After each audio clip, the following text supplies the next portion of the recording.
If your nausea gets worse at night, there's actually a physiological reason for that. And once you understand what's driving it, you can start making small shifts that genuinely change how your body responds. First, morning sickness. Morning sickness isn't really about the morning. What we're looking at is a combination of blood sugar regulation, hormone sensitivity, especially HCG and estrogen, and slowed digestion in early pregnancy. Those three factors don't switch on and off based on the time of day, but they do look oddly similar. What I mean is our energy throughout the day seems to be on a sort of bell curve. We start off low in the morning, build steadily, usually, throughout the day, then slowly start to drop off afternoon onwards. And the intensity is felt at the bottom 2 points on that curve, all because blood sugar is typically declined. In the morning, we haven't had any food for 8+ hours, if we're lucky. And by the time the evening comes around, it's maybe been a long day of steady depletion. And at the same time, progesterone slows digestion.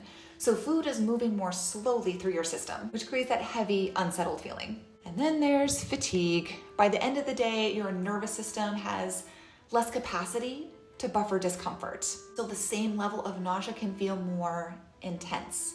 Everything can feel more intense when we're tired.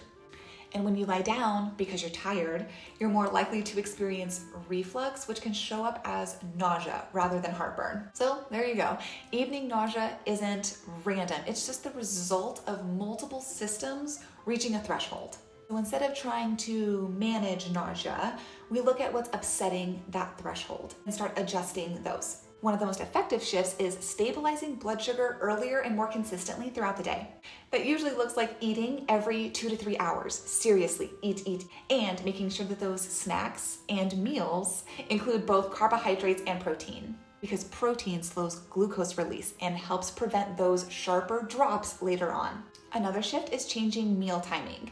If your largest meal is happening in the evening, like your dinner is the biggest meal of the day, that's when digestion is already slower, which increases the likelihood of discomfort. So moving your more substantial meals earlier in the day, like eat your dinner, your biggest meal, in the afternoon, trust me, and keeping evening intake lighter and easier to digest. This often reduces that buildup. A third shift is preventing long periods of an empty stomach. Even short gaps can increase stomach acid, which directly contributes to nausea. So the goal isn't large meals all the time. It's consistency, small throughout the day. And then they're supporting the overnight window. Going 8 to 10 hours, again, if we're lucky, without intake can lead to significant drop in blood sugar by the morning, which is why nausea often starts before you even get out of bed. So adding a small balanced snack before sleep and having something accessible. So if you wake up during the night, you can reduce both your nighttime and morning symptoms. So trick out your little bedside table with all the snacks and a water bottle. And none of this is about doing things perfectly. It's about recognizing that in early pregnancy, your body has less tolerance for gaps, dips, and delays. You can't put up with the same okay? So when nausea increases at night, it's often a signal that your system needed more steady input earlier in the day. No shame, just information. And once you start adjusting for that, you're not just reacting to symptoms anymore, you're actually reducing the conditions that create them. Look at you taking the reins.